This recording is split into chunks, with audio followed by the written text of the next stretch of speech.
Hey, good afternoon to you. 5:06 now, News Talk 105.9 WMAL, where we're making sense of the news. You can join us today, a busy breaking news day, as usual, unfortunately. 888-630-9625, 888-630-WMAL.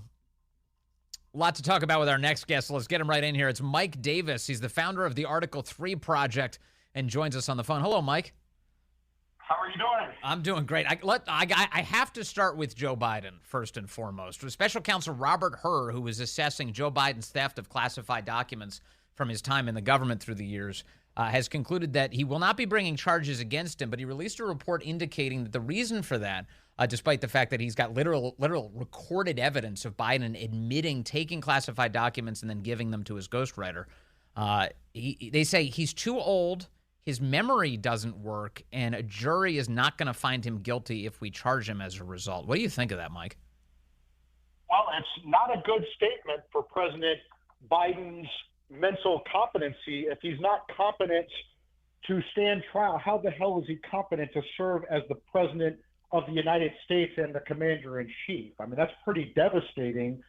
And you might think that President Biden's cabinet would dust off the 25th Amendment and look at whether you have a president who needs to be removed from office for mental incompetence.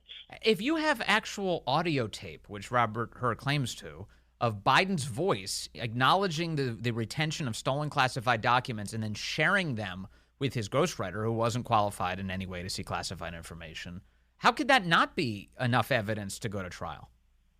That is definitely enough evidence. And remember that Attorney General Merrick Garland, Biden's attorney general, is the one who ultimately makes the decision whether to charge someone, like he authorized Jack Smith to charge President Trump for Trump's handling of his presidential records that he's allowed to have under the Presidential Records Act and in the office of the former president, heavily guarded by the Secret Service, versus not charge. Biden authorized her not to charge Joe Biden for having 5 sets of stolen classified records, moved several times, unguarded for years, accessible by their Chinese agents, almost certainly used by Hunter to secure the Burisma funding with Ukraine intel. And then now we're learning that Biden admitted that he shared these classified documents with his ghostwriter, which is clearly a violation of the Espionage Act. Did you notice the Robert Hur report today? They included photos, not a single picture of the classified documents spread out on the floor for all to see.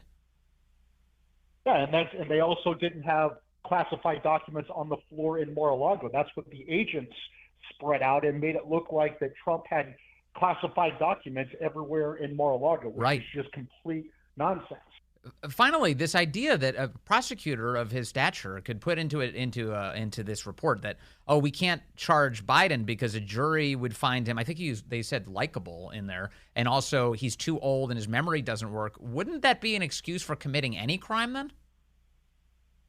Yeah, I guess they always say that we don't have two systems of justice and no one's above the law and Trump's not above the law. Well, they're trying to say here that Biden's above the law. Remember, Robert Hur got kicked because he's part of the Uniparty. He worked with Chris Wray and Rod Rosenstein. When I was on the Senate Judiciary Committee as the chief counsel for nominations, I held up Robert Hur's nomination to become the Maryland U.S. attorney because I knew that he was part of this deep state cabal with Chris Wray and Rod Rosenstein and that whole deep state cabal. And so that's when Attorney General Merrick Garland picked Rob Hur for this job, I said very publicly that not a damn thing was going to happen to Joe Biden. They picked this U.S. attorney that both Democrat U.S. senators in Maryland wanted, who the deep state wanted, and he dutifully delivered for Joe Biden with this report. Okay, let's go to the Supreme Court hearing today. The ballot rigging scheme out of Colorado got a hearing today in the Supreme Court, and it doesn't seem like it went well for the left. In fact, almost every justice, to include Ketanji Brown Jackson, deeply skeptical of the idea that it would save democracy by removing the leading candidate for president from the ballot. What did you think of today's hearing? Well, it should be a 9-0 decision. I didn't think that I thought that maybe the Democrats' argument would be so bad that they would get Justice Kagan, maybe. So it might be from 6-3 to 7-2. I had no idea that the argument was going to go so badly for these anti-Trump forces that they may now actually, President Trump may now actually get Justice Jackson. So this could be an 8-1 ruling with Justice Sotomayor being the only dissenter. It's there was a lot of amazing moments today. One of them was, I want to play this audio. I just played for the audience, but I want to now play for you as well. At the end of Ketanji Brown Jackson's questioning of Jason Murray, again, the attorney representing the ballot riggers, she asked, what happens if you lose this case? Listen to his description of what comes next. If we think that the states can't enforce this provision for whatever reason in this context, in the presidential context, what happens next in this case? I mean, is it done? If this court concludes that Colorado did not have the authority to exclude President Trump from the presidential ballot on procedural grounds, I think this case would be done, but I think it could come back with a vengeance, because ultimately members of Congress may have to make the determination after a presidential election, if President Trump wins, about whether or not he's disqualified from office and whether to count votes cast for him under the Electoral Count Reform Act. I'm sorry, if I understand this correctly, he's accusing Trump of fomenting an insurrection by objecting to the way the votes were being counted on January 6th of 2021. And he's now saying if he loses this case in the Supreme Court today, he's advocating that Democrats reject the Electoral College vote in 2025. Do I hear that right? That sounds like that's exactly how I heard it. Look, I know Jason Murray. He clerked for Justice Kagan. He also clerked for Justice Gorsuch on the 10th Circuit.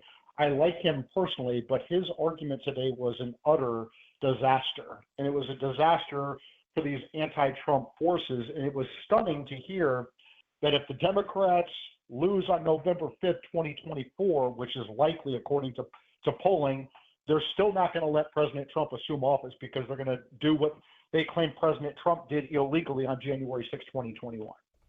Yeah, I mean, they're saying it out in the open. They're so brazen about it, they say it during a Supreme Court oral argument. That's how far this has gone. Yeah, it's pretty insane. Yeah, totally. The other piece of this is, just the idea, like, hey, what about the voters? Why don't we let the people decide? In fact, here's Brett Kavanaugh today.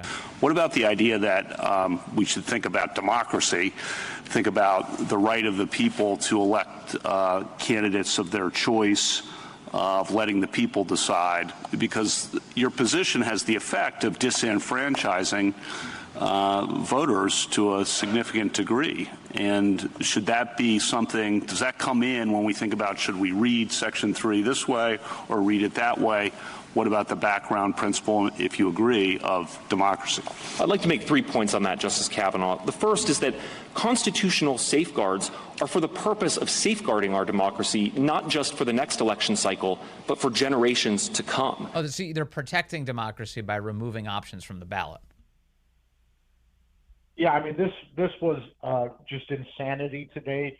The argument was so bad by the anti-Trump forces that they managed to lose Kagan and Jackson, or it looks like they're going to lose Kagan and Jackson. They could lose Sotomayor at the end of this. This could end up being 9-0 because she's just so embarrassed to have to write the only dissenting opinion on this case. But here's the problem. This was their Michael Avenatti moment on this lawfare. They really blew up their credibility today in this lawfare and election interference against President Trump. And so the rest of their lawfare and election interference is going to be undermined. Their credibility is going to be undermined on all these other fronts where they're going after Trump with these four indictments, the civil fraud lawsuit, the Jean Carroll lawsuit, the illegal gag orders, these disqualification cases.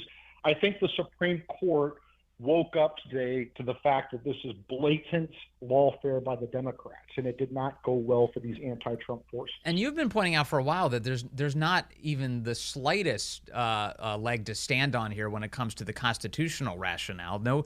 No court has concluded that there's not even been charges against Donald Trump for insurrection. That word. Colorado just decided to arbitrarily decide that he was an insurrectionist, and then therefore he should be banned from the ballot. And even the qualifications to run for president of the United States are much more tightly defined, actually, right? Yeah, I mean, there is a controlling case from 155 years ago, the Griffin's case, where If you want to disqualify someone under Section 3 of the 14th Amendment, Congress has to pass a federal criminal statute for insurrection or rebellion with a disqualification clause, which Congress did in 1870. Last updated, I believe, in 1948. It's still on the books. If the House Democrats had evidence of insurrection after spending tens of millions of dollars hunting for it, the Biden Justice Department, Jack Smith, certainly would have brought those charges against President Trump. They do not have evidence of insurrection because January 6th was not an insurrection. It was a lawful protest permitted by the National Park Service that devolved into a riot. Yeah, I mean, they'd have a much better case if they had evidence that he had given money to terror regimes or had opened the border to allow people to invade our country, foreign nationals. You know what I mean? Like real evidence of just subverting the country. That would be kind of an insurrection, I would think. Just imagine if that was the case. Yeah, I mean, it's amazing. Like giving money to Iran, to colluding with the cartels to import 10 million illegal economic migrants. Who would do such a thing? I know. It's and under that circumstance, then we're looking at an insurrection. But thank goodness that's not what we're talking about. Hey, Mike Davis, thank you very much from the Article 3 Project for always being such a great guest with so much insight. Thank you, sir. Thank you. Good to talk to Mike Davis today. The court today, Trump responded to it. He stepped out in Florida, had this to say. In watching the Supreme Court today, I thought it's a very beautiful process. I hope that democracy in this country will continue because right now we have a very, very tough situation with all of the radical left ideas, with the weaponization of politics. They weaponize it like it's never been weaponized before. It's totally illegal, but they do it anyway. And it has to stop. Yeah, it certainly does. I mean, because the threats to our republic are emanating from, you guessed it, the left. And how much more evidence do you need? Corey, you ready to announce your boat flag yet? Corey in Ganamort, our producer here, big DeSantis guy, but he's a real big patriot. That's what he is, and so he's once again now back on the Trump train as a result of the circumstances of the primary. And we'll have you talk about it at some point soon. But he had a big DeSantis boat flag. He has changed his flag, and it's going to be awesome. I swear to you, it's going to be so totally awesome. I was looking at the drafts of what flag options he had. It's going to be so cool. We'll cover it here. But you know this Trump presser today. Trump is in the middle of speaking in the wake of the Supreme Court hearing today. And CNN carries it for like 8 seconds. And as soon as Trump starts talking about literally anything other than what they allow him to talk about, they cut away and they're laughing like it's the funniest thing ever. They have such contempt for Trump and anybody who would vote for him, which, by the way, at this point is most of the country because Trump is leading in every available poll in every available swing state and in all national polls. But CNN doesn't want those viewers. You certainly had a broke Iran, and now you have a very rich Iran.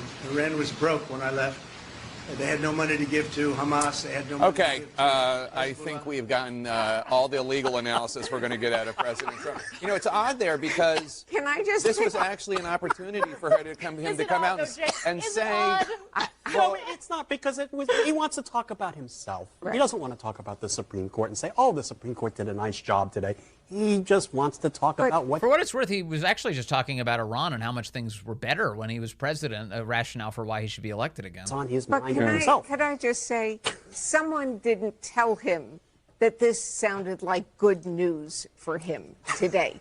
Clearly, the CNN news desk is much smarter than Donald Trump. I mean, it wasn't just the rambling sort of campaign speech, but if he had simply listened to the analysis afterwards, he would know that it sounds like... Well, if you morons had simply listened, you would have heard him say this. In watching the Supreme Court today, I thought it's a very beautiful process. I mean, he was like very happy with the way things were conducted if you had only opened your ears and shut your mouth. Yeah, the Biden White House, as Drew Holden points out on X, the Biden White House's argument today, the reason why everyone's like looking at, wait a second, so Biden's senile, says the Department of Justice. They say, yeah, only after stressful events. Only when things get stressful does his memory start going crazy. What? He's the president of the United States. Isn't the job sort of definitionally stressful? What are you saying to us? They said, oh, it was right after the October 7th attacks in Israel. That's why he couldn't remember anything when he was talking to Robert Hur. He couldn't remember it when he was vice president. He couldn't remember the year or even the vicinity of the years when his son died. The White House just says he was really stressed out. That's all. He's the president. Sorry, that's disqualifying, actually, entirely for that job in particular. How about a lower intensity job, like a greeter somewhere at a big box store with a restraining order so they keep the kids at a great distance? I don't know. They can figure it out. They've made a lot of money before. All right, hold tight. Ahead, the left is being crystal clear about what they want with all these illegals in the country. In fact, Senator Chris Murphy went on television and said they're his favorite people, not you. Hey, good afternoon to you. 5:35 here, News Talk 105.9 WMAL, where we are making sense of the news. Had a lot of it overnight. A lot of it today. You can join us, 888-630-9625, 888-630-WMAL. Hey, real quick, I have to cover some of the immigration news that's going on. Today, the Senate advanced a bill to send an ungodly amount of money that we don't actually have to foreign countries without any border elements built into it. Like, well, just do this. Yeah, no. No, we need to actually take care of our country. That's priority one. But the Senate giving us the big old $100 billion middle finger today. But on the issue of the border, the White House is now admitting that they don't need new laws to secure it. I know. After this has been a roller coaster of a week for their lies. NBC has a headline up today. It says the Biden administration is considering executive action to deter illegal migration at the southern border.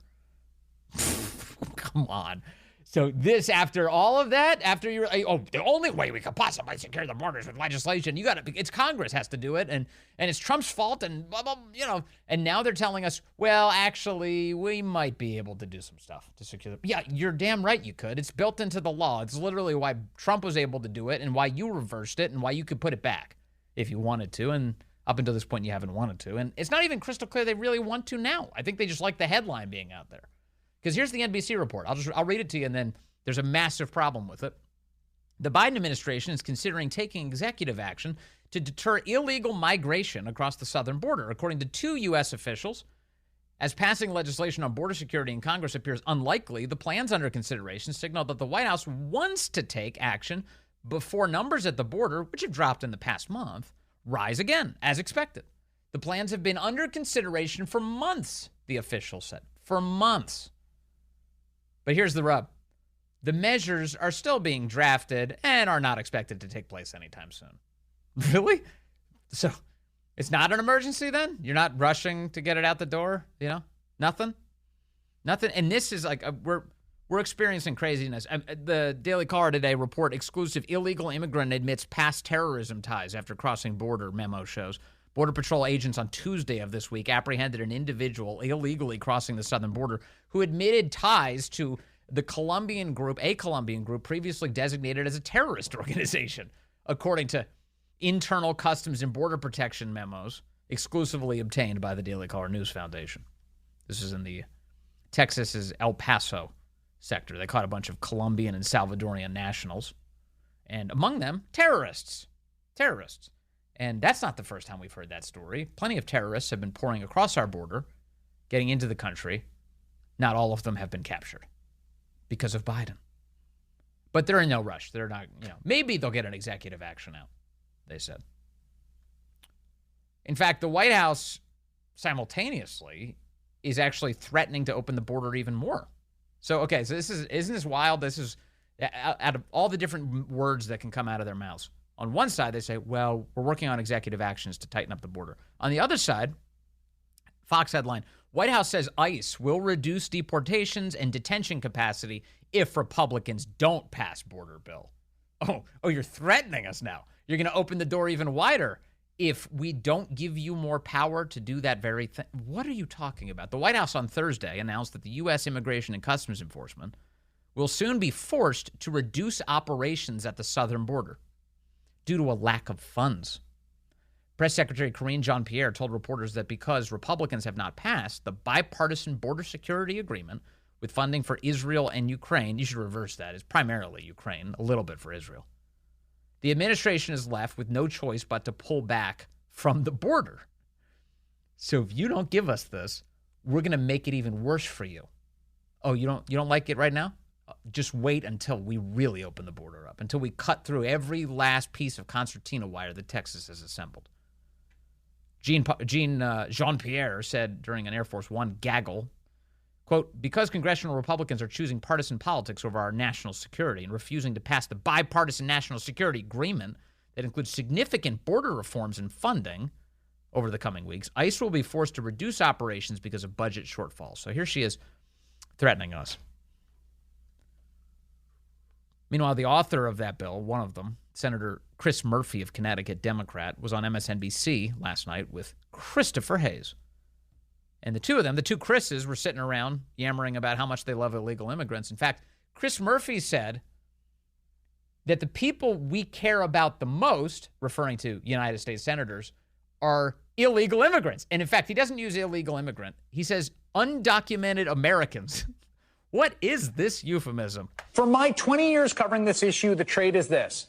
They want more border security and enhancement. Democrats want a path to citizenship. Want more foreign nationals to pour into our country. This time around, the negotiation didn't have a path to citizenship. It was entirely on their terms in order to get Ukraine funding, right? Well, I mean, Chris, that's been a failed play for 20 years. So right. You are right that has been the Democratic strategy for 30 years, maybe. And it has failed to deliver for the people we care about most, the undocumented Americans that are in this country.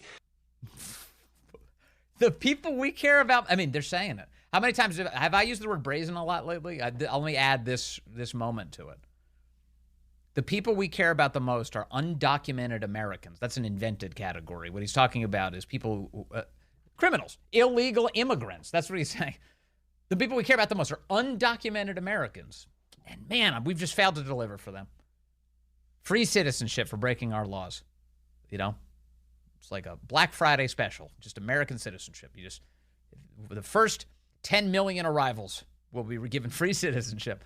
No, that's not how it's supposed to work at all. We're supposed to have like a functional immigration system. Chris Murphy says he cares more about them than anybody else. Undocumented Americans, the people we care about the most. It was a banner night for Chris Hayes. He also had Alexandria Ocasio-Cortez, AOC, the agent of chaos herself. The thing that has distinguished U.S. economic performance from other countries like Japan or other, developed economies. Wait, what did she say about Japan and immigration? Japan's not really big on immigration. They're just sort of exclusively Japanese. Is the fact that our pro-immigration policies actually allow us to continue in our economic growth, whereas similar countries with anti or more kind of closed border policies experience economic stagnation when they submit themselves to this xenophobic kind of border panic narrative that Fox News, frankly, seeks to peddle and instill in so many people. I'd like for her to give this speech to the black residents of Chicago who are hopping mad right now about the state of illegal immigration in their city. Go ahead, AOC. Let's see how that works. You're a bunch of boom. They slam the door in her face. There's no chance. You're xenophobic. Please. I mean, how detached from reality is that chick? I mean, she's just coasting in her autopilot Tesla from event to event, living in her luxury apartment, learning how garbage disposals work. I mean, it's like nuts. How could people be against illegal immigration? These people enrich our country. Really? How's the economy doing over these last few years? We have how many millions of people have poured into the country? Has that worked out great for us? Has the economy better? Are you richer now? Not you, but the rest of us. Are we richer now than we were when Biden took office? No. The answer to that is no. By every economic measure, people are poorer now than when Biden took office. In real terms. Yes, their wages have gone up. They haven't kept pace with the cost of goods. So that means they're poorer. They can afford less, from their bills to their stuff, to their food, to their schooling for their kids, to the care for their kids, all of it. Their gas, their bread, their eggs, their milk. And AOC is saying, no, all this illegal immigration has been great. Isn't she an economics major? Isn't that one of her? I'm pretty sure she is. She went to school up in Boston. She's an economics major, so therefore, if you're an economics major, that makes you officially, if you're a member of Congress, an economist. And this just must be another one of those times when we're too stupid to realize how good we have it. AOC says it's great. It's great. So over on the Chris Hayes show, the moral of last night's episode, it's like at the end of G.I. Joe, they tell you the moral of the story. The more you know.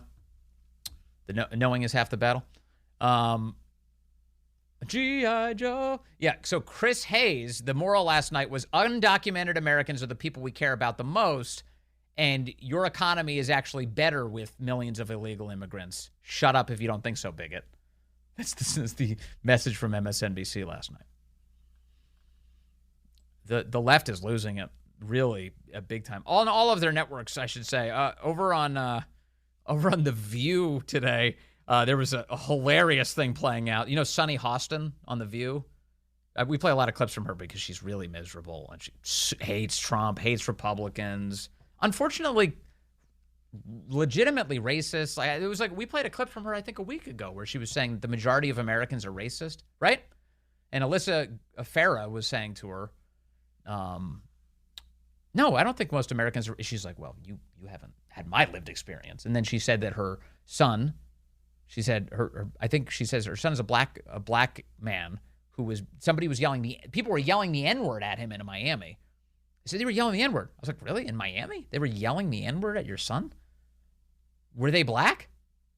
Nobody bothered to ask. She just said it was happening, and it was a sign of how racist everybody was, and it doesn't matter. But Sunny Hostin had a revelation this week. It turns out she comes from a long line of slavers. Yeah, surprise! Sunny Hostin, she did that show on PBS. This is funny because, I don't know, maybe we are spending our tax dollars the right way, because PBS has this show with Henry Louis Gates Jr., who keeps on exposing to all of these lefty race hustlers that they are actually the descendants of people who enslaved other people. And they all have this like dawning realization, like, oh my God, I'm the person I've been attacking. Like the processing error you watch on their face is totally worth the price of admission. So maybe it is a good use of my tax dollars, at least that narrow case. Here's the PBS revelation with Sunny Hostin. Sunny's roots in Aguadilla were about to connect her to some painful history. Our researchers discovered that her third great-grandfather, Fermin, was the son of a merchant who was likely involved in the slave trade. Oh, boy. And Fermin himself owned at least one human being. What's more, moving back on this line, we found that it originates in Galicia, Spain. Evidence of Sunny's deeper ancestry. Oh, man, they brought receipts. They've got the whole thing. And her family's ties to Spain's colonial past. What's it like to learn of this tangible connection to Spain? I just love this. So Sunny Hostin is the oppressor. I just want everybody to remember from now on in time and for perpetuity, right? It's like whatever happened in the past, you have to own it, especially if you're the kid. If you're the descendant of the slavers, that's your fault. I married a Spaniard, half Spanish, half Haitian. There you go. Wow. I'm a little bit in shock. I just always thought of myself as Puerto Rican, half Puerto Rican. I didn't think I was, my family was originally from Spain and slaveholders. Yeah. So how are you feeling, my friend? I think it's actually pretty interesting that my husband and I have shared roots. Yeah. So I do appreciate that. And I think it's great for our children to know this information. I guess it's a fact of life that this is how some people made their living, on the backs of others. Including your family. How dare you? You're disgusting. Sunny Hostin then goes on to say that this is going to be a tremendous disappointment to her mother, who went her whole life thinking she wasn't white. She hates being white. She hates whiteness, she says, and this is going to be really tough for her. I mean, I had no idea of the Spanish roots to this extent. I'm still sort of shocked about the depth of the ties, I guess. What do you think? All these white people just came up out of the ground? They had to come from somewhere. I'm just kind of surprised. I mean, my mother's family does look white, so, What you got against Spain? Just the colonization of other people. But, I'm surprised that they were enslavers, actually. Yeah. That's disappointing. And That's a lot to deal with. Yeah. Has it changed anything about the way you think of your mother? No. My mother certainly identifies as Puerto Rican. Right. And non-white, actually. So I hate this for her. Is that unbelievably racist or what? I mean, there's like, it's so casually racist. My mother identifies as not white, so I hate this for her. Does she hear herself? This is deeply, how revealing is that?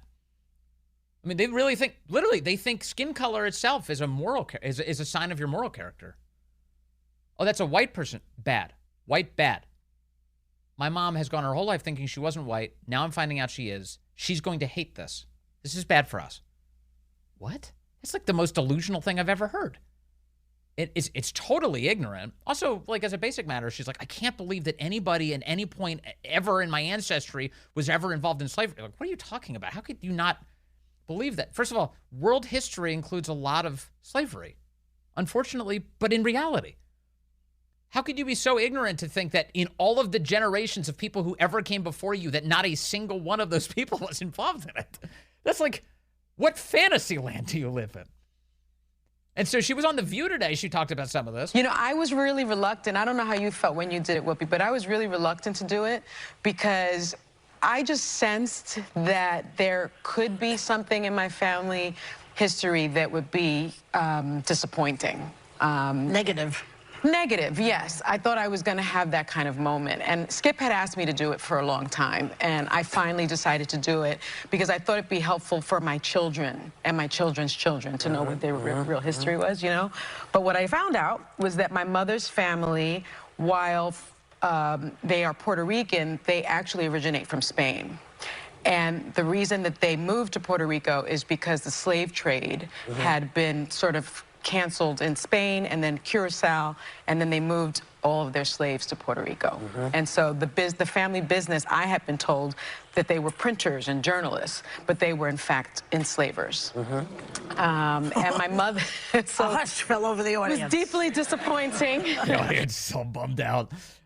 So in case you're wondering, the entire transatlantic slave trade was run by Sonny Hostin's family, it turns out. That's the news today. What do you say then to Americans who have that concern and they see 3 times in just a couple days the president getting the name of a leader wrong and referencing somebody who is deceased? So look, again, as you just stated in your question to me, I just laid out other leaders in their community or elected officials who have done the same. So it is not uncommon. Look, as it relates to what the American people feel or what the American people think, I want to be really careful because you did ask me that question in a context of the election, so I can't really speak to the election. What's her excuse?